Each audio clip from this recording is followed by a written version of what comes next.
Waktu. Jika kita berbicara tentang waktu, sudah pasti itu adalah hal yang terus berjalan dan tak akan pernah kembali. Banyak dari kita yang cenderung menyepelekan waktu. Pernyataan saya tersebut didasari oleh sebuah hadis yang disabdakan oleh Rasulullah SAW tentang dua hal yang banyak sekali dari kita sebagai manusia menyepelekannya atau melalaikannya.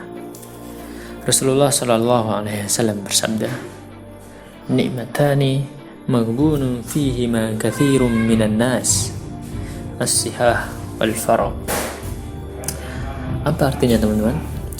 Sini dijelaskan bahwasanya artinya ada dua nikmat yang mana kita sebagai manusia atau umat Nabi Muhammad SAW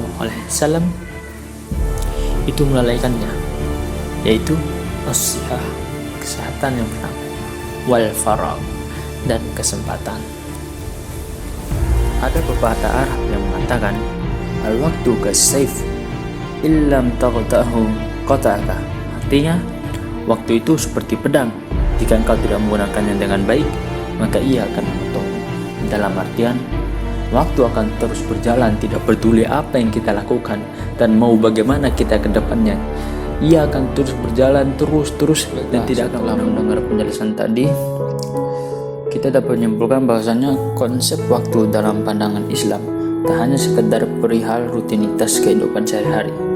Islam menempatkan waktu sebagai perkara yang penting dan mendasar, sehingga jika tidak dimanfaatkan dengan baik, maka kita akan mendapat kerugian. Hal ini berdasarkan sifat dari waktu yang sudah dijelaskan sebelumnya. Apapun yang kita lakukan, waktu akan terus berjalan dan tidak akan pernah bisa kembali. Kemudian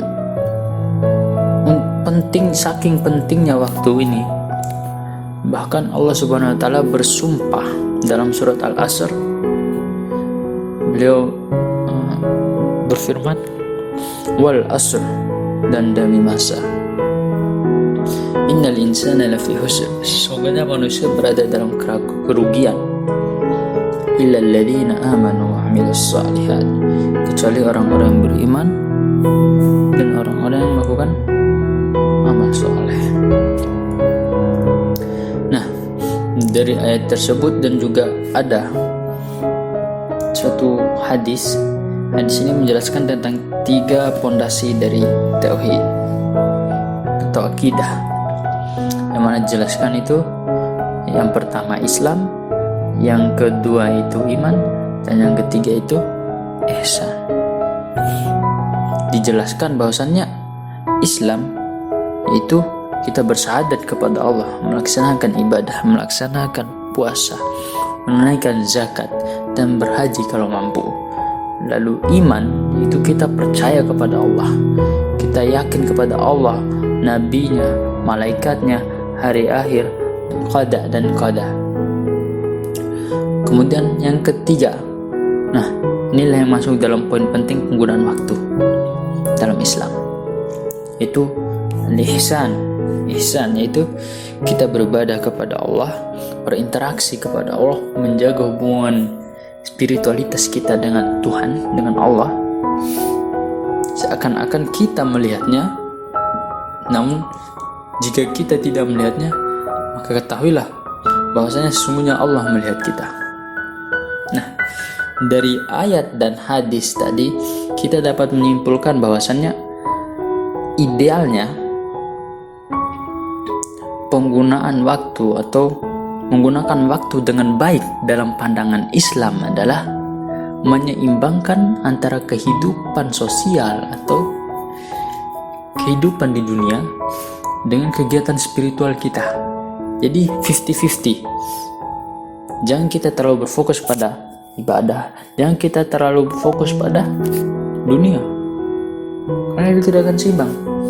Coba kita cek di ayat yang surat Al-Asr. Dan orang-orang yang mengerjakan amal soleh. Nah, amal soleh ini ruang lingkupnya tidak hanya kita berbuat baik dengan beribadah dan sebagainya, tapi kita juga berbuat baik dan menjaga hubungan sosial dan menggunakan dengan baik apa yang diberikan oleh Allah untuk menjalani kehidupan di dunia. Lalu Lalu di satu sisi tentang ihsan, kita juga harus mendalami spiritualitas kita. Jadi dapat disimpulkan bahwasannya keseimbangan antara penggunaan waktu, baik itu waktu untuk sosialisasi dalam kehidupan dunia dan waktu untuk berinteraksi dengan spiritualitas kita dengan Tuhan, itu harus diseimbangkan. Saya Muhammad Kolbun Salim, NIM 096. Terima kasih. Wassalamualaikum warahmatullahi